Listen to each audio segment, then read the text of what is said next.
Okay, well, good morning, good afternoon, good evening, wherever you are in the world. This is Dr. Dori Narbo, and I am your host on today's call. And for those of you who don't know me, I'm a clinical researcher and an author of several books.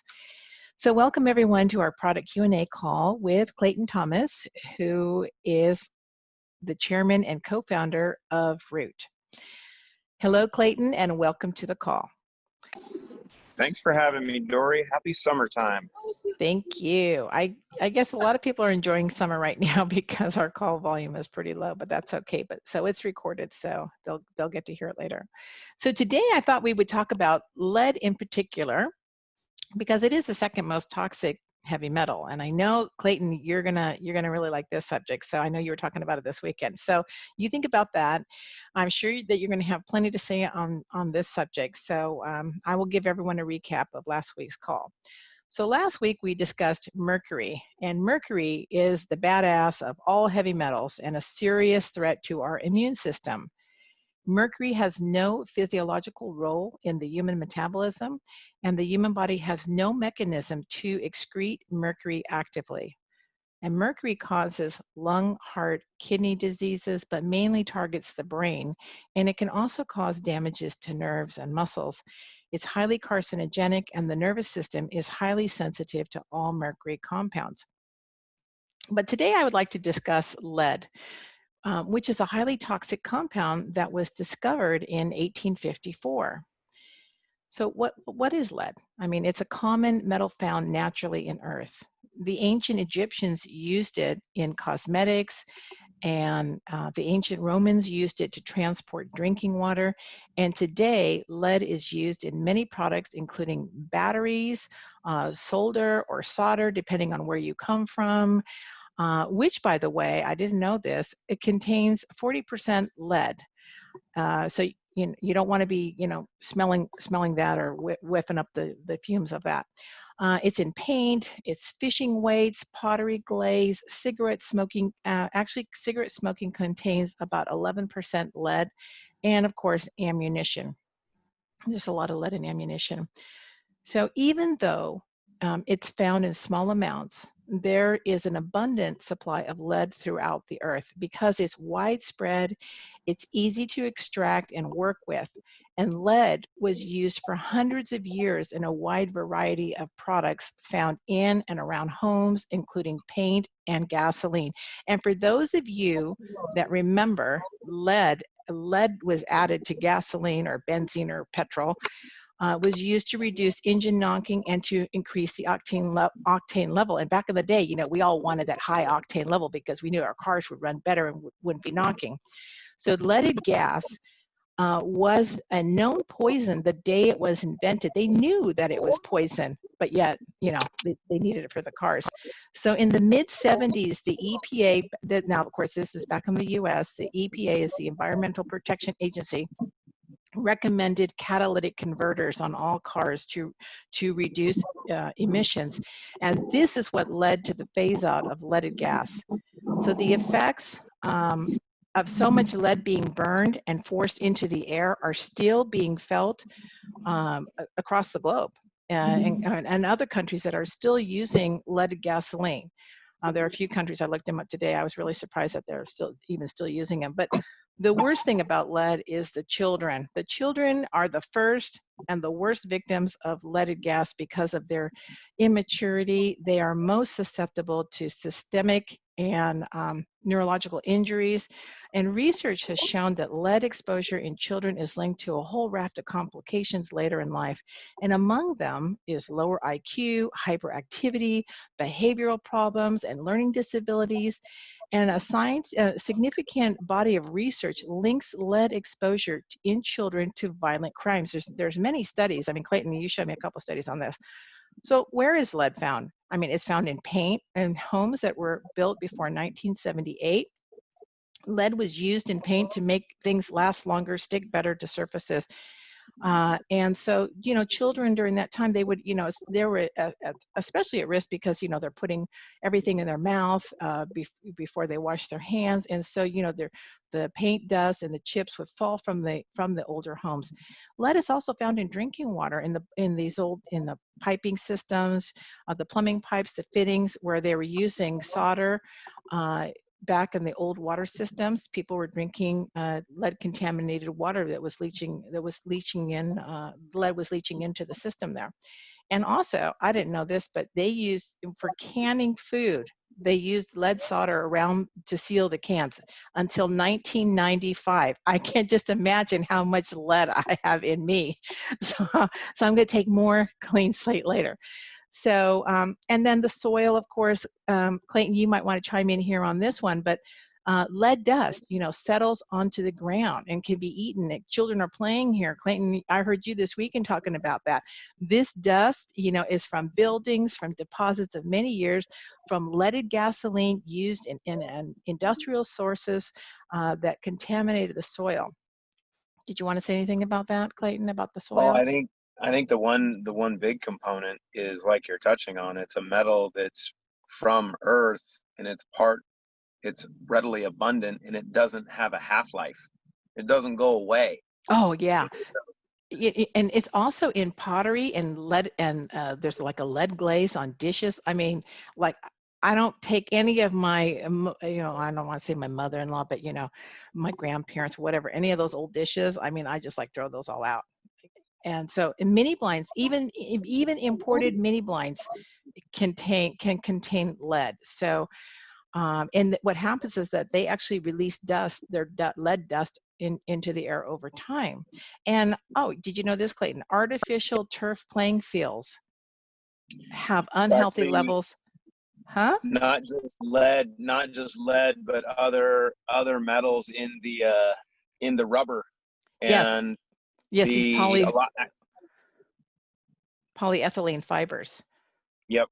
And Mm-hmm. actually, a lot of the research on that started actually in the Seattle area, because we had a bunch of teenage girls that were playing soccer that were coming down with leukemia, Oh, wow. and they found that it was, when they started to look at the issues, it was the goalkeepers that were having the highest prevalence of leukemia amongst the population.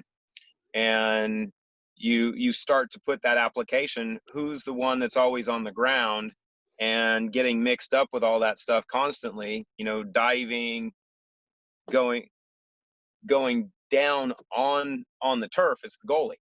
Yeah, right. So it's there's so many different aspects, and like you hit on, the pervasiveness of really each one of these metals. As we look at lead, we look at mercury, you look at arsenic, you look at cesium, strontium, cadmium. They're horrific on their own, but Mm-hmm. when we take the combination of last week, and knowing that if you have mercury in your system, it makes other metals even worse. It actually magnifies the negative effects of those other metals. And like then you really start to see the compounding nature of how these toxicants, as they say, are destroying us. And you hit on a couple of the key areas that I've really been focused on for the last few years after finding some of the research. But the reduction of IQ, the increase in aggression and violent crime, the proven increase in unwed mothership, and you start to apply all of those symptoms along with the issues we have today. And I found a researcher a few years ago that he's now in Australia. I hope he made it back from Australia, because he went down for a research project and ran out of money. But he put together a compilation of data across the United States, drawing the correlation between lead in soil, like you hit on, and the rates of aggression and violent crime, Oh, and yes, this is big. lower than average IQ. Mm-hmm. And the correlation comes down to this season that we're in now, summertime, when kids are outside and they kick up dust and they're on the playground, which all the wood chips or whatever the playgrounds are made with now are completely polluted. And if they're playing outside, or you're playing outside, or you're working outside and you're kicking up dust, you're actually inhaling more Mm-hmm. lead. Yeah. And the correlation between in lead toxicity in blood work spikes significantly during the summertime because of that exposure.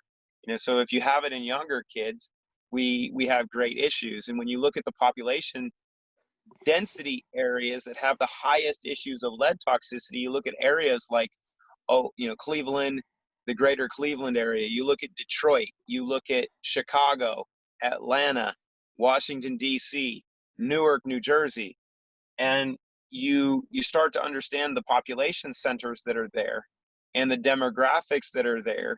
And it's not a demographic issue, right? It's a toxicity issue that we all have. And you can say Chicago's full of lead primarily because of the gunfire as well, because there's so much violent crime, and you can draw the correlating factors between those. So it's prevalent, it's pervasive, it's horrible actually. Mm-hmm. And lead is actually absorbed. I mean, like breathing it is the worst thing you can do.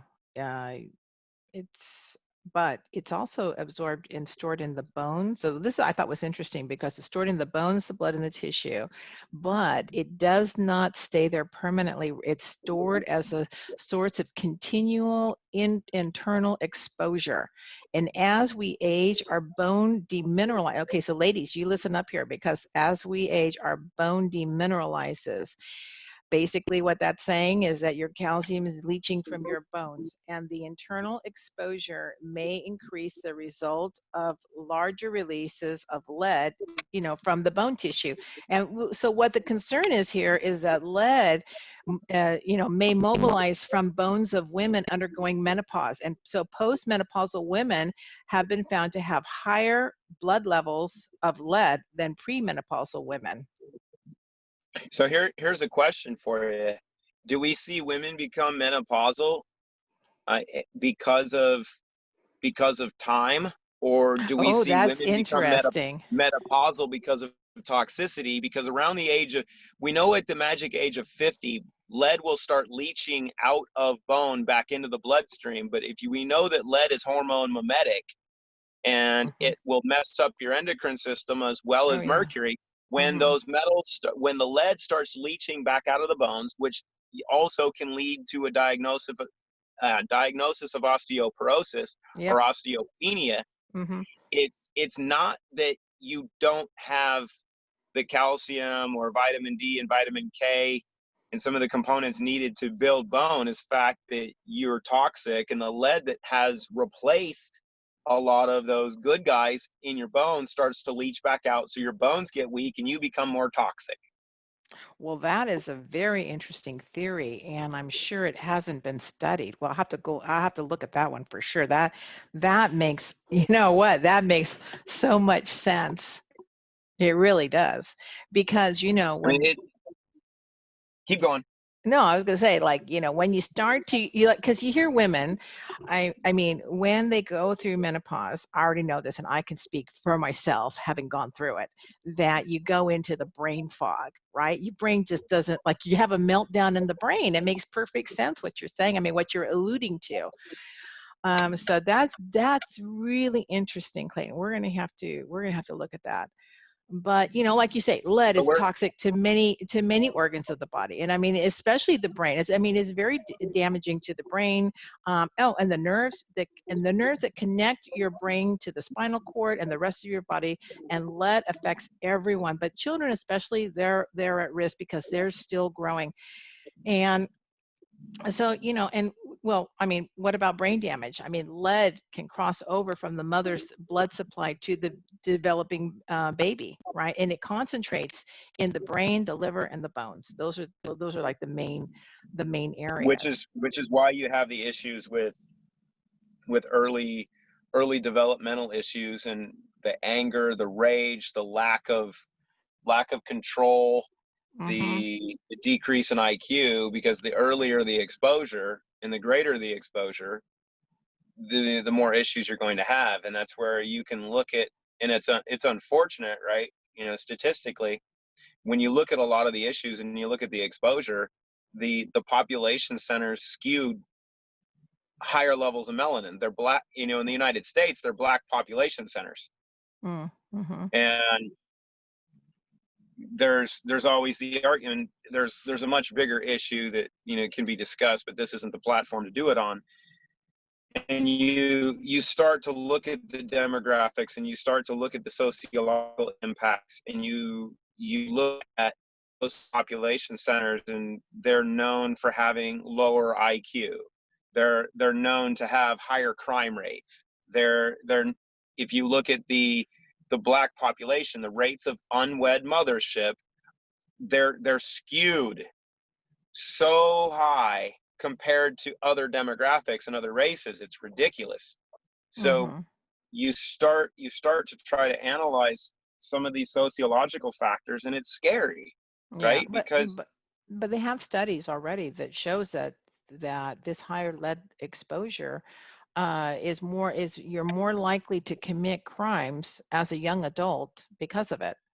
I mean, yeah, exactly. that's clearly documented. And this is But just not in the U.S. This is a relationship. I mean, these studies are found in multiple countries, so it's not just like there. yeah, It's everywhere. And so not like you say. I mean, children with the elevated blood levels require more. You know, they need special education and health services.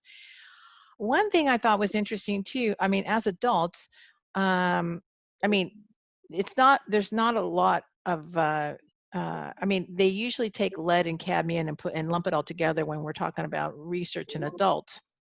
There's a lot more studies, you know, that are significant to children, but lead exposure, you know, for adults can create hypertension, heart disease, including heart attacks, and then of course atherosclerosis. They talk about that, and there's other studies that indicate that lead exposure decreases your ability to fight off infections. Which, okay, hey, we don't want that. We need to be able to fight off infections, and it also for men your ability to father children because it's damaging the sperm. So we all already know that fertility also plays a big role. That lead, you know, impedes your fertility. There's also something else that I thought was really interesting because Claire brought it up the other day when I was talking to her, and she was talking about hearing. And so I found some interesting because studies here, and so children, they said that children are actually affected by hearing loss that have high levels of lead. And so there's been multiple studies that show that that lead exposure is related to loss of memory, to cognitive functions, anxiety, depression. And there was not a Harvard, but a John Hopkins study done with 639 adults for nearly 12 years. They followed them and found that just mild hearing loss doubles the dementia risk. And then if you triple that risk, that you have severe, you know, hearing, when you have severe hearing impairment, you're 5 times more likely to develop dementia.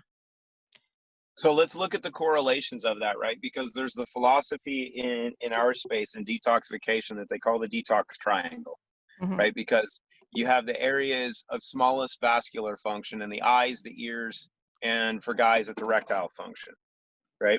Yeah. So you have the smallest arteries, and people perceive and think that a reduction in vision and a reduction in hearing capability is part of the aging process. It's not. Your vision shouldn't go bad, your hearing shouldn't go bad unless there's something damaging them. And if you start to draw those correlations, right, what causes the damage in those small arteries? It's heavy metals, it's mercury, it's lead, it's aluminum. So if you start to see damage in your hearing, right, if it's getting bad there, we know the same metals that do the damage in those small veins and small arteries are also neurotoxic. So if you're seeing a reduction in your hearing, you're also polluted in your brain, because it's not, you get a little bit here and that's the only place that becomes a problem. It's everywhere. It's systemic. So it's tying all of those correlating factors together to say, okay, if my vision's getting bad, what's causing it? What's the impetus of, and the etiology that we like to hit on? Why is my vision getting bad, and why is it that when you start to clean stuff out that your hearing and vision improve? Makes you think. Mhm.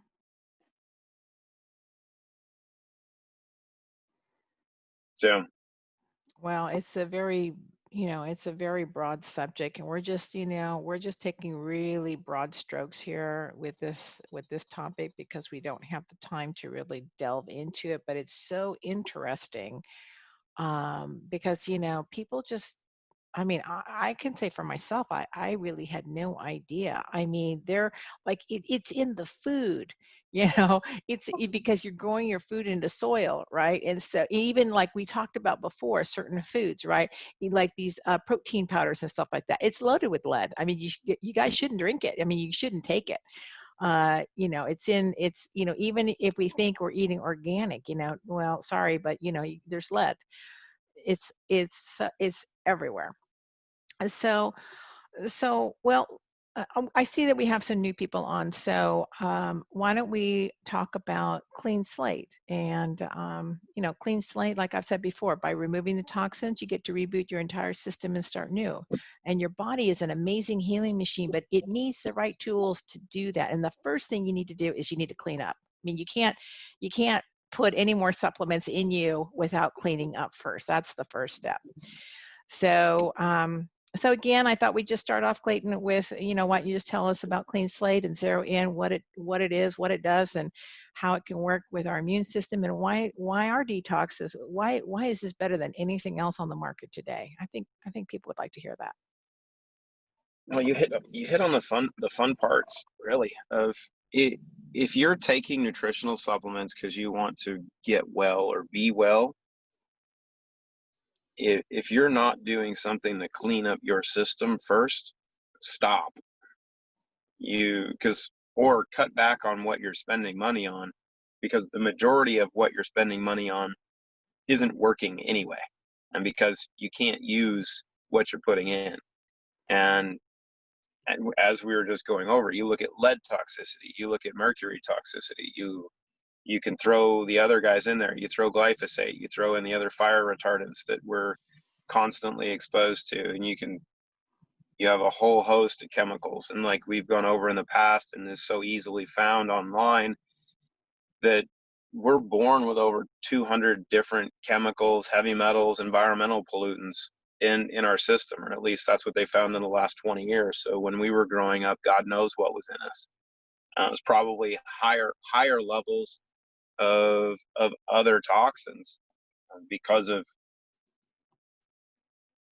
family exposure. But what's most important is having something that can passively and systemically, and this is the crucial part, right? Because what were we just going over? That lead is in your brain, lead is in your bones, lead is in your blood, lead can damage the arteries around your body, your eyes, your ears, and such. And mercury is the worst neurotoxin known to man, and destroys every aspect of bodily function.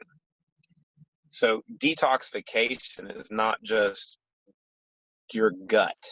It's not GI, kidney, liver, right? Your kidneys and your liver are your filters, and they're extremely important, but you want to clean them up too. So clean slate is a, a finished product of taking what nature created to clean up stuff.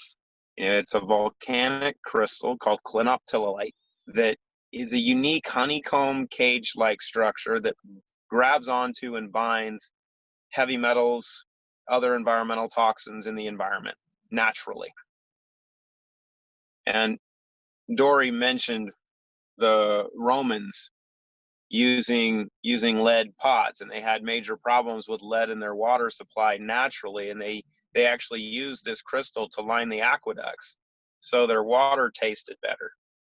And it's been used for millennia to do what it does, but it's never been able to work systemically because it's a rock. You can grind it into a powder and ingest it, and it's really good in your gut, but it's not something that could get into your bloodstream. It's not something that could cross cellular membranes to get inside your joints or inside tissue or inside and around fat, or some of them being able to work in and around the brain.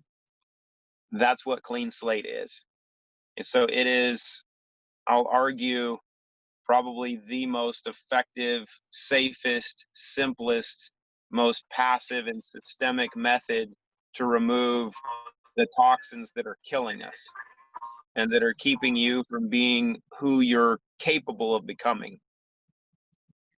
And it is, as Dory's done such a great job of outlining prior, systemic detoxification is the foundation to any wellness plan. And clean slate is probably the foundational product for anybody's wellness protocol. And that's, in my family, I've done this for 16 years, and it's the one thing that has maintained its consistency in my life and maintains its consistency in the life of my wife and our kids now. And it's really, really interesting on playing with this little substance and its unique capabilities of how you can use it. Because you take it orally, you can use it topically, and you can put it in food, you can put it in your favorite beverage, and good things happen. And then once you're able to start cleaning up your body, then we want to be happy. We want to feel good, right? And that comes down to neurotransmitters, because we know many of the heavy metals are neurotoxic. And in your gut, which they say is your second brain, that's where a lot of the neurotransmitters are produced. So dopamine and serotonin being the most, you can say, the most important two when it comes to focus and feeling good. And Zero In is a strategically formulated combination of 5 active ingredients and 2 catalysts that when you swallow a capsule on an empty stomach and that little capsule dissolves, those ingredients mix together to create a little chemical reaction in your gut that allows your body to produce dopamine and serotonin really quickly. So you have a balance in your mood, you feel relaxed, you're focused, you have the ability to process information at a rate that might be unfamiliar to you. And you can do it for a long time, and you don't get jittery, you don't crash, you don't come down, you're just smooth. And it's unlike probably anything you've ever used, because typically when you want amped up brain function, you have to take stimulants, right? And it could be caffeine, it could be some of the drugs like Adderall or Vyvanse or Ritalin or cocaine or methamphetamines. And most people that have done those would tell you that the majority of those are not good for you.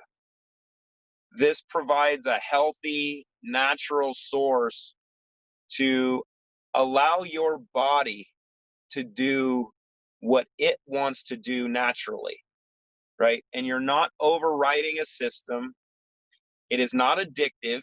And that's been one question that's come up really heavily over the last couple of weeks, from a lot of our customers and people close to me, is people are feeling so amazing and so good on Zero In that they're afraid it's addictive.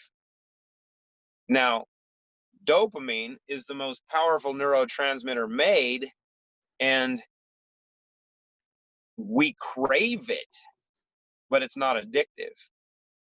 But when you look at that aspect of saying, okay, this natural product is so good, people think it's addictive, that's a pretty good trade. So, and honestly, don't don't take it from me, don't take it from Dory, don't take it from the person that referred you to watch this. Try it. Try it yourself. Watch what happens on both sides. Let the products do what they're supposed to do, because this just in, unlike probably a lot of stuff that you've tried in the past, this stuff works, and it works well.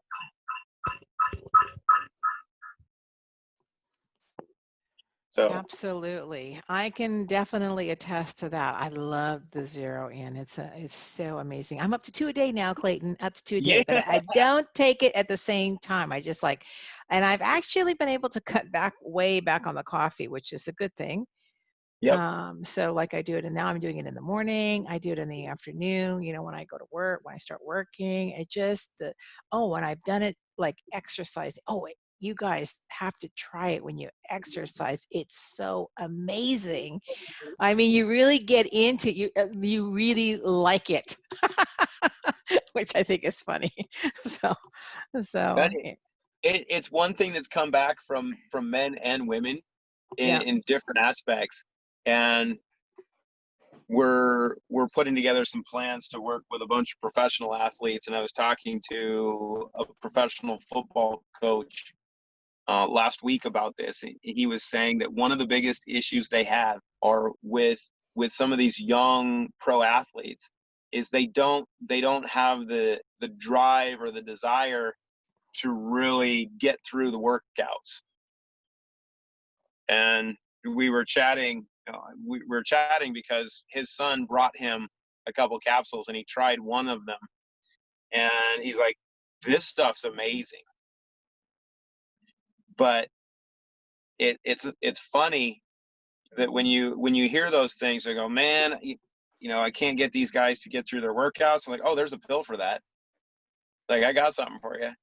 And if it's dopamine on demand, right? Which is the most amazing component of this. That if you, like Dory's done so well, if you got a lot of work you need to get done, you can pop a pill, your little gold pill of happiness, and you can get through work and not worry about it, knock stuff out really, really quickly. I, If you're going out with friends, you're gonna feel amazing. If you want to go work out, you'll probably have the best workouts of your life. yeah. And I like what Sandy says, limitless. This is what,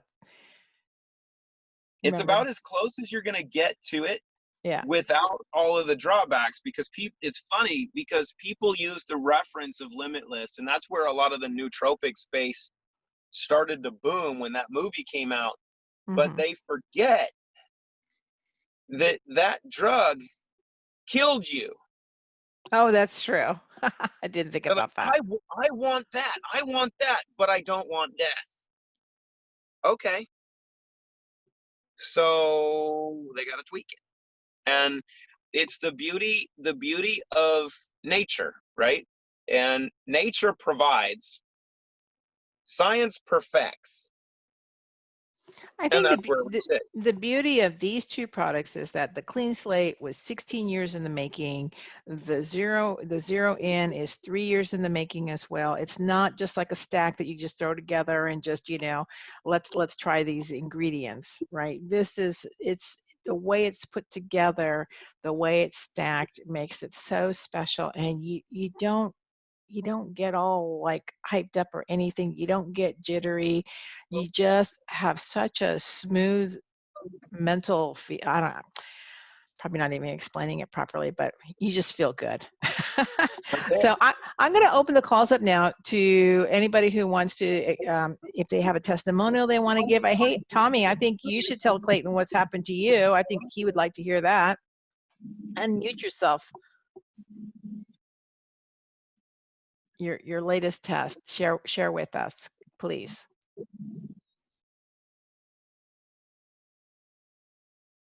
Oh, he's being shy.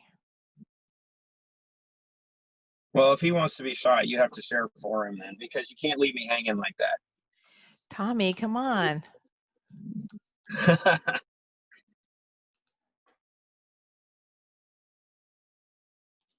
Can't people unmute themselves? Probably can, but let's do it for him. Oh, nope, I can't do it. You might be able to because you're the host. I know, but I was saying ask to unmute. I can't unmute him. Anyway, we'll do it for him.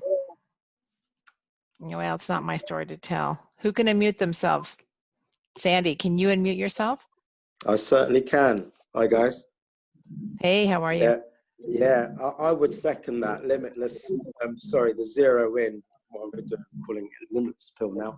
The zero in, my workouts are great and my mood is great. I just love it. I just take one a day.